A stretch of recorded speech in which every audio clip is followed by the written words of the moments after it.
Oh, eto na. May real talk sa inyo si Diwata, lalo na sa mga bashers niya. Yung mga nagsabing lumaki na ang ulo ni Diwata. Nako, yung mga nagsabing lumaki na ang ulo ni Diwata, baka yung utak nyo ang lumiit no? Yung mga nagsasabing nagbago na ang ugali ni Diwata. Yung mga nagsasabi na ganon, hindi naman nila kilala kung ano si Diwata noon. Tapos sabihin nagbago ang ugali. Weh, di nga. Tapos yung mga nagsabing nagpapa-interview lang si Diwata pag may regalong ibibigay. Lahat yan ay may real talk dyan si Diwata. Makinig kayo sa mga ayaw tumanggap ng katotohanan or ayaw tanggapin kung ano yung totoong mga nangyayari dyan sa Diwata. Huwag nyo nang panoorin to. Baka lalo kayong magalit kay Diwata. At baka lalo kayong maghanap ng paraan paano siraan siya. Tinamaan na kayo ng inggit sa katawan eh. Wala pa naman akong alam kung ano yung gamot ng inggit ngayon, no? Ano kayong gamot ng inggit? Malamang wala pang gamot eh, no? Eto, panoorin natin. Doon sa nagsasabing marumi okay lang. Nagsasabing dugyot ako, okay lang yun, wala namang problema. Meron bang Sabi ko nga sa inyo, tapos nagsasabing attitude na ako, nag-iba ng ugali dahil sa pera. Kayo yan eh, wala na akong pakialam doon. Basta sabi ko sa inyo, kung basher ko kayo, wala akong pakialam kasi wala Tama. naman kayong ambag sa buhay ko. Kahit minsan, ako pa rin mag-aangat sa sarili ko. Bakit dati, nung nasa ilalim ako ng tulay, di ba? Hindi ka naman sa akin naging concern. So, ako pa rin naman ang nag-aangat sa sarili ko, ako pa naman gumawa ng paraan para magkaroon ako ng negosyo. Well, Kaya, thank you. kung sino ka man, kung ano man ang intention mo sa buhay ko, wala akong pakialam sa iyo.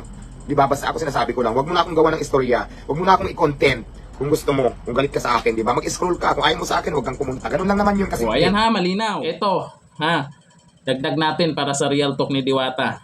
Para sa inyo. Di ba kayo na mismo nagsabi na sikat na si Diwata? Di ba kayo na mismo nagsabi? Okay, sikat si Diwata. Sikat yung tao. Kung sa ibang mga sikat, magagawa nyo ba yung nagagawa nyo kay Diwata ngayon? O sino yung sikat ngayon na anytime pwede mong puntahan, pwede mong makita at lapitan magpa-picture? Sige, sino yung sikat ngayon? Yung sikat ha. Nako, baka hindi nyo alam kung saan banda ngayon yung idol na sikat na kilala nyo. Buti yan, si Diwata, anytime, pag pumunta kayo dyan, kung nandyan siya, makikita nyo, mabibidyohan nyo.